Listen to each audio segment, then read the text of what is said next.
কিছু কিছু ব্যাপার আছে যেগুলোতে রোজা ভাঙে না, কিন্তু আমাদের মধ্যে ব্যাপক সংশয় তৈরি হয়, কনফিউশন তৈরি হয় যে আসলে কি রোজাটা ভাঙলো কিনা। সেগুলো কি আমরা এবার সেগুলো শুনবো। 3 নম্বর সাব পয়েন্টটা তো ক্লিয়ার যে কিছু কিছু কাজ আছে যেগুলো করলে আসলে রোজা ভাঙে না। Things or actions that don't invalidate the fast, এটা আপনার রোজা ভাঙবে না। সেগুলো কি? এক নম্বর হচ্ছে ভুল করে যদি কেউ খায়, যেটা আমাদের আগের পয়েন্টে আমি ক্লিয়ার করে দিয়েছি, অথবা জোর করে যদি কাউকে খাওয়ানো হয়, তার রোজা ভাঙবে না, এটা আপনারা ইতিমধ্যে জেনেছেন। একটা হাদিস শুনে সহিহ বুখারী, রাসূল সাল্লাল্লাহু আলাইহি ওয়াসাল্লাম বলেছেন, মান নাসিয়া ওয়া হুয়া সাইম ফাআকালা আও শারিবা, রোজা অবস্থায় কেউ যদি ভুল করে খেয়ে ফেলে, ফালিউতিম্মা সাওমা, সেজন্য তার রোজা পূর্ণ করে। তার রোজা ভেঙে গেছে মনে করে সেজন্য খাওয়া শুরু না করে, সেজন্য রোজা পূর্ণ করে। কারণ ফাইন্নামা আতআমাহুল্লাহু ওয়া সাখা, কারণ আল্লাহই তাকে খাইয়েছে, আল্লাহই তাকে পান করিয়েছে। কিন্তু ভুল করে খেয়ে ফেলছে, এটা তো আপনার হাতে ছিল না। তাহলে ভুল করে খেলে তার রোজা ভাঙবে না, কাজা কাফারা কিছুই লাগবে না, জাস্ট ইউ কন্টিনিউ ইউর সিয়াম। ওকে। 2 নাম্বার হচ্ছে এটা বিবাহিতদের জন্য, যেহেতু most of the audience are 18+, কোনো অসুবিধা নাই। আর ইসলামে কথাগুলো আসলে বাঁচতে হলে জানতে হবে না। সেটা হচ্ছে আমরা শুনেছি যে বিবাহিতরা ফিজিক্যাল ইন্টারকোর্স যদি করে, দেহ থেকে সিমেন আউট হলে রোজা ভেঙে যায়, কিন্তু স্বাভাবিক মেলামেশার সাথে রোজা ভাঙে না। কিস করা, হাগ করা হাজবেন্ড ওয়াইফের মধ্যে, এই যে সখ্যতা, এই ব্যাপারগুলো যদি দিনের বেলায় ঘটে, এতে রোজা ভাঙে না। ব্যাপারটা বুঝতে পেরেছেন না সবাই? একটা দলিল শোনেন। আম্মা জান আয়েশা রাদিয়াল্লাহু তাআলা আনহা বলেন, কানা নবী সাল্লাল্লাহু আলাইহি ওয়াসাল্লাম ইয়াকাব্বিলু ওয়া হুয়া সাইম, রমাদানের রোজা অবস্থায় তিনি আমাদেরকে কিস করতেন, ওয়া ইউবাশিরু, আমাদেরকে হাগ করতেন, ওয়া হুয়া সাইম, রোজা অবস্থায়। এতে রোজার কোনো সমস্যা হতো না। তবে এটা রিকমেন্ডেড না। স্বামী স্ত্রীর একান্ত মেলামেশা দিনের বেলা রিকমেন্ডেড না, কারণ এটা থেকে সে সেক্সুয়ালি এক্সাইটমেন্টের দিকে চলে যেতে পারে। ফলে ভুল করে সে এমন কাজ করে ফেলতে পারে যেটাতে তার রোজাটাই ভেঙে যাবে। আর ইচ্ছা করে রোজা ভাঙলে কি করতে হয়?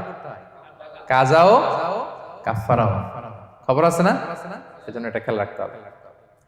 3 নাম্বার, এটাকে আরবিতে বলে আল ইহতিলাম, ওয়েট ড্রিম, বাংলায় বলে স্বপ্ন দোষ। ঘুমের মধ্যে এমন কিছু দেখলেন, ফলে আপনার সিমেন আউট হলো, আপনার রোজা ভাঙবে না। কারণ এটা কি ইচ্ছা করে করছেন আপনি? এটা কার হাতে? আল্লাহর হাতে। এতে রোজা ভাঙে না। শুধু আপনি ঘুম থেকে উঠে ফরজ গোসলটা করে নিলেই হবে। প্রিয় ভাইরা, মুসলিম কমিউনিটির ভাইরা, কথা কি বুঝতে পারতেছেন? আচ্ছা। 4 নাম্বার হচ্ছে ব্লাড টেস্ট। অনেকে বলে যে হুজুর ব্লাড টেস্ট করা যাবে কিনা রমাদানে? ব্লাড টেস্ট করা যাবে। ব্লাড টেস্ট করলে রোজা ভাঙে না। এটা খুবই জরুরি একটা মাসালা, প্রায় আমাদের লাগে। 1-2 সিরিঞ্জ ব্লাড নিলে ভাঙে না। তবে যদি অনেক বেশি অ্যামাউন্টের ব্লাড নেয়, এতে যদি আপনি ক্লান্ত হয়ে পড়েন, সেক্ষেত্রে আপনি রোজা ভাঙতে পারবেন, পরে কাজা করলে হবে।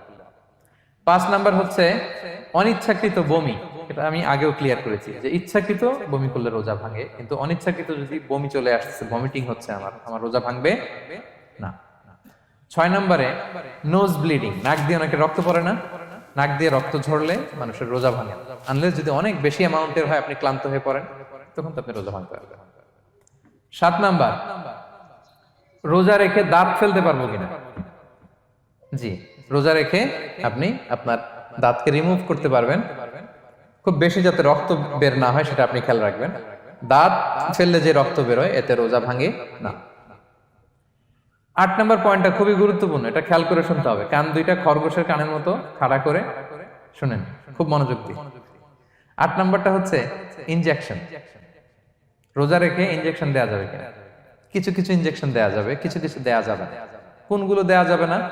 এনার্জেটিক ইনজেকশন দেয়া যাবে না। যে ইনজেকশনে ফুড সাপ্লিমেন্টারি আছে, যেটার মধ্যে নিউট্রিশন ভ্যালু আছে, এই ইনজেকশনগুলো দেওয়া যাবে না।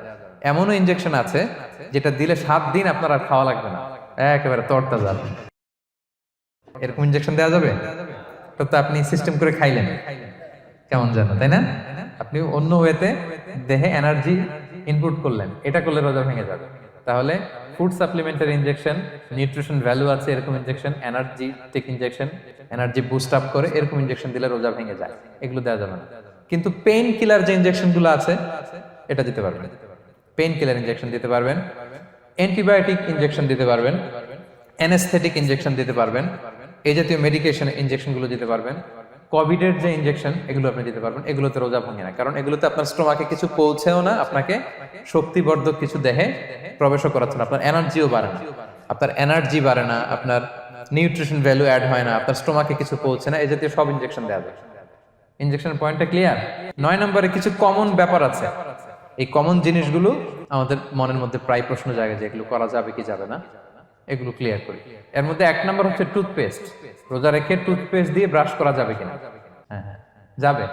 টুথপেস্ট দিয়ে ব্রাশ করলে রোজা ভাঙে না, তবে যদি খুব স্ট্রং টুথপেস্ট হয় এগুলো ব্যবহার না করা ভালো। দিনের বেলায় মেসওয়াক করা ভালো। হ্যাঁ, মেসওয়াক করলে ওইটা সবচেয়ে সেফ। তবে যদি আপনি টুথপেস্ট দিয়ে ব্রাশ করেন আপনার রোজা ভাঙবে না ইনশাআল্লাহ। কেউ কেউ মাকরু বলেছেন, কিন্তু আপনার রোজা ভাঙবে না। মাউথ ওয়াশ সেম, যাবে কিন্তু রেকমেন্ডেড না। হ্যাঁ, গার্গল করতে গেলে আবার ভিতরে চলে যাবে। সিম্পলি কুলি করা যাবে কিন্তু আপনার রোজা ভাঙবে না। কিন্তু দিনের বেলায় আমরা টুথপেস্ট, মাউথ ওয়াশ এগুলো ইউজ না করে কোনটা সাজেস্ট করি? কোনটা? মেসওয়াক করেন তো আপনারা? রাসূল সাল্লাল্লাহু আলাইহি ওয়াসাল্লাম বলেছেন, আমার উম্মতের জন্য যদি কষ্ট না হয়ে যেত আমি প্রত্যেক নামাজের আগে মেসওয়াক করা ফরজ করে দিয়ে যেতাম। আরবাউন মিন সুনানিল মুরসালিন, 4টা সুন্নাত, এটা সব নবীদের মধ্যে ছিল। এর মধ্যে একটা হচ্ছে আসওয়াক, মেসওয়াক। মেসওয়াক করবেন তো আপনারা? আচ্ছা। এরপর রোজা রেখে আতর দেয়া যাবে, কোনো সমস্যা নাই। পারফিউম দেয়া যাবে, সমস্যা নেই। আই ড্রপ দেয়া যাবে, চোখে ড্রপ দেয়া যাবে, আইলাইনার দেয়া যাবে, কাজল দেয়া যাবে, এগুলোতে রোজা ভাঙে না। এরপরে ডায়াবেটিক পেশেন্ট যারা আছে তারা ইনসুলিন দিতে পারবেন, এত রোজা ভাঙে না। এটা আমাদের লাগে না, আমাদের অনেক মুরব্বীদের দিতে হয়, আমাদের আব্বা আম্মাদের। তো এটা আপনারা জেনে গেলেন, ইনসুলিন দিলে রোজা ভাঙে না। এরপরে 10 নম্বর খুব মজার একটা পয়েন্ট, খাবারের যদি লবণ চেক করা হয় এতে রোজা ভাঙে না। তবে ঘরে আপনারা এটা ট্রাই করবেন না, এটা রেকমেন্ডেড না। এটা কখন রেকমেন্ডেড? এটা বড় শেফদের জন্য। লেটস সে রমাদানে 1000 লোকের বিরিয়ানি করা হবে, আল্লাহর বান্দারা রোজাদাররা খাবে, এটা লবণ বেশি হলে খাইতে পারবে? পারবেন। এজন্য যিনি শেফ, প্রধান বাবুর্চি, উনি লবণটা ট্রাই করতে পারবেন, করেই সাথে সাথে কুলি করে ফেলবেন, ভিতরে তো কিছু গেল না, এতে রোজা ভাঙে না। তাই বলে প্রতিদিন ঘরের রান্নাতে আবার এটা করতে যায় না। ঘরে দুইজন, আপনি আপনার হাজবেন্ড ওয়াইফ টোনাটুনি একটা হইলেই হইলো, কি বলেন? লবণ বেশি হবে কম হবে, কিন্তু বড় প্রোগ্রাম, অনেক রোজাদাররা একসাথে ইফতারি করবে, এটা তো লবণাক্ত হইলে খাওয়া যাবে না। তো সেক্ষেত্রে শেফ যদি জাস্ট জিব্বা দিয়ে লবণটা একটু ট্রাই করে নেয় যে অ্যাড করতে হবে না, ঠিক আছে, সাথে সাথে কুলি করে ফেলে, রোজা ভাঙবে না। দলিল কি? দলিল হচ্ছে কাঁচা ডালের মেসওয়াক। রাসূল সাল্লাল্লাহু আলাইহি ওয়াসাল্লাম কাঁচা ডালের জাইতুনের মেসওয়াক দিয়ে তিনি সেওয়াক দিয়ে মেসওয়াক করতেন। তো কাঁচা জাইতুনের আপনারা মেসওয়াক করছেন, এটা কিন্তু অনেক লবণাক্ত, সল্টি, এটার মধ্যে একটা ঝাঁঝালো ভাব আছে। তো এটা আপনার জিহ্বায় লাগলে কি রোজা ভেঙে যায়? ভাঙে না। এবং আপনি যদি সমুদ্র অঞ্চলে সফর করেন, সমুদ্রে লেটস সে 1 মাসের, আমাদের এই যে বাংলাদেশে তো এখন এই কি বলে প্রায় 7 লক্ষ টাকা করে দিছে আমাদের হাজিদের জন্য, হজ করতে হলে প্রায় 7 লক্ষ টাকা লাগবে। তো এরকম ঘোষণাও দেখলাম যে নেক্সট ইয়ার থেকে সমুদ্র পথে যাওয়া যাবে কম খরচে। তো কেউ যদি এমন হয় সমুদ্রের সফরে দীর্ঘ সময়, আপনি অজু করবেন কি দিয়ে? সাগরের পানি দিয়ে। তো সাগরের পানি কেমন? সাগরের পানি দিয়ে আপনার কুলি করতে হবে না, মাঝ মাজা করবেন না। তা আপনার কি রমজানে যদি কুলি করেন আপনার রোজা ভেঙে যাবে? না, ভাঙবে না। তো এ থেকে স্কলাররা দলিল নিয়েছেন যে এরকম জরুরি প্রয়োজন হলে আপনি খাবারের স্বাদটা, লবণটা দেখতে পারবেন, সাথে সাথে কুলি করে ফেলবেন, এতে আপনার রোজা ভাঙবে না ইনশাআল্লাহ বিইذনিল্লাহ। অনেকে প্রশ্ন করে এনজিওগ্রাম করা যাবে কিনা? এনজিওগ্রাম এগুলো করা যায়। এই যে হার্টের পেশেন্টদের জন্য এখান থেকে একটা এই ক্যাথেটার ঢুকায়, যদি এটার মধ্যে ওষুধ লাগানো থাকে, তো এটা হার্টের দিকে যায়, এটা স্টোমাকে যায় না, এগুলো করা যাবে। তাহলে এই বিষয়গুলো অলমোস্ট মুত্তাফাক আলাই, মানে সর্বসম্মতিক্রমে এতে আপনার রোজা ভাঙবে না ইনশাআল্লাহ বিইذনিল্লাহ। এই পয়েন্টটা ক্লিয়ার না? ক্লিয়ার। এবার কিছু ডিসপিউটেড মাসআলা আছে, মানে যেগুলোর ব্যাপারে ইখতিলাফ আছে, কোন কোন স্কলারদের মধ্যে ভাঙবে ভাঙবে না, এটা আমি একটু ক্লিয়ার করি। এর মধ্যে 1 নম্বর হচ্ছে ইনহেলার। অ্যাজমার পেশেন্ট যারা আছে, অ্যাজমা অনেকের দেয়া লাগে না ইনহেলার। ইনহেলার যদি পাফার ইনহেলার হয়, পাফার ইনহেলার যেটা দিয়ে শুধু বাতাস যায়, অক্সিজেন যায়, এটা রোজা ভাঙে না। এটা কি করে না? রোজা ভাঙে না। পাফার ইনহেলার যেটা দিয়ে অক্সিজেন পাস করে, রোজা ভাঙবে না। কিন্তু যদি ভ্যাপোরাইজেশন হয়, অথবা একটা আছে DPI, dry powder inhaler, punch করলে একটা পাউডার সহ ভিতরে যায়, অ্যাজমাটা কমায় দেয়, ওই পাউডার দিয়ে করলে কিন্তু রোজা ভেঙে যাবে। ভ্যাপোরাইজেশন হলে বা ডিপিআই ইনহেলার হলে আপনার রোজা ভেঙে যাবে। ইনহেলার ক্লিয়ার তো সবার কাছে? আচ্ছা, এরপরে যাই সামনে। সাপোসিটরি বুঝেন তো না? ডুশ বলে, প্রচন্ড জ্বর, জ্বর কমে না, তখন ডাক্তার বলে যে পায়ু পথে অ্যানাল পিল বলে এগুলাকে, পায়ু পথে এটাকে ইনপুট দিতে হয়। এই সাপোসিটরি এটা একটা ডিসপিউটেড মাসালা।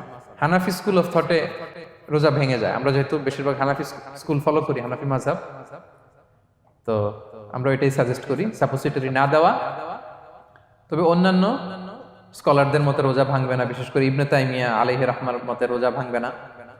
এখানে প্রসঙ্গ যেটা হচ্ছে, সাপোসিটরি সাধারণত দিতে হয় ইমার্জেন্সি পিরিয়ডে, কি বলেন, জ্বর আর কমে না, কঠিন অবস্থা, তো ওই অবস্থায় তো রোজা এমনি ভাঙা যায়। প্রচন্ড অসুস্থ হলে ভাঙা যায় না রোজা? ভাঙা যায়। তো আপনি রোজা ভাঙবেন, পরে কাজা করে ফেলবেন, সাপোসিটরি দিবেন, অসুবিধা নেই। আচ্ছা, এয়ার ড্রপ, কানের যে ড্রপ আছে, এটার মডার্ন স্কলারদের মতে, যে ফিক একাডেমি গুলো আছে, এদের মতে রোজা ভাঙবে না, কিন্তু হানাফি স্কলারদের মতে রোজা ভেঙে যাবে। তো আমরা সাজেস্ট করি এটা আপনি না দেন, আগে পরে দেন। 3 নাম্বার, হার্টের পেশেন্টদের একটা ওষুধ দিতে হয়, এটাকে নাইট্রোগ্লিসারিন ট্যাবলেট বলে, জিহ্বার নিচে দেয়, দেওয়ার সাথে সাথে বডি এটা অ্যাবজর্ব করে ফেলে, ওষুধটা আর থাকে না জিহ্বার নিচে। জিহ্বার নিচে এটাকে প্লেস করলে সাথে সাথে এটা বডি অ্যাবজর্ব করে, এখানে আবার পাম্প শুরু হয়ে যায়। তো হার্ট অ্যাটাক করলে এটা দেয়। আধুনিক যে ফিক একাডেমি গুলো আছে তাদের মতে রোজা ভাঙবে না, কিন্তু হানাফি স্কুল অফ থটে তাদের মতে যেহেতু সম্ভাবনা আছে কিছু চলে যেতে পারে, যদিও যায় না, হানাফি মাযহাব হচ্ছে খুব ইহতিয়াত অবলম্বন করে, অত্যন্ত বেশি সাবধানতা অবলম্বন করে। কিন্তু মডার্ন ফিক একাডেমি গুলো তাদের মতে হার্ট পেশেন্টদের জন্য নাইট্রোগ্লিসারিন ট্যাবলেট যদি জিহ্বার নিচে রাখেন রোজা ভাঙবে না। হিজামা, কাপিং, হিজামা চিনেন তো? হ্যাঁ, হিজামা করছেন কেউ এখানে? আপনি করছেন, আর কেউ? অনেকে করছে দেখি, মাশাআল্লাহ। এটা এখন অনেক পপুলার হচ্ছে, রাসূল সাল্লাল্লাহু আলাইহি ওয়াসাল্লাম কিন্তু করতেন। এখন দেখবেন যে অনেক বড় বড় সেলিব্রিটিরা, অ্যাথলেটরাও করে। এরকম কাপিং এর টিউব আছে, পিঠে একটু কেটে ওটাকে লাগায় দেয়, আস্তে করে এই রক্তগুলো বের করে ফেলে, ব্যথা ট্যাথা, পেইন টেন এগুলো কমে যায়। এখন কিন্তু এটার অনেক প্রচলন পেয়েছে।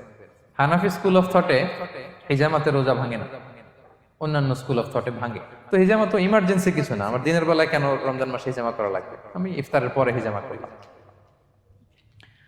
আচ্ছা, ব্লাড ডোনেশন করলে রোজা ভাঙবে কিনা, এক ব্যাগ যে রক্ত নেয়, ভাঙবে কিনা?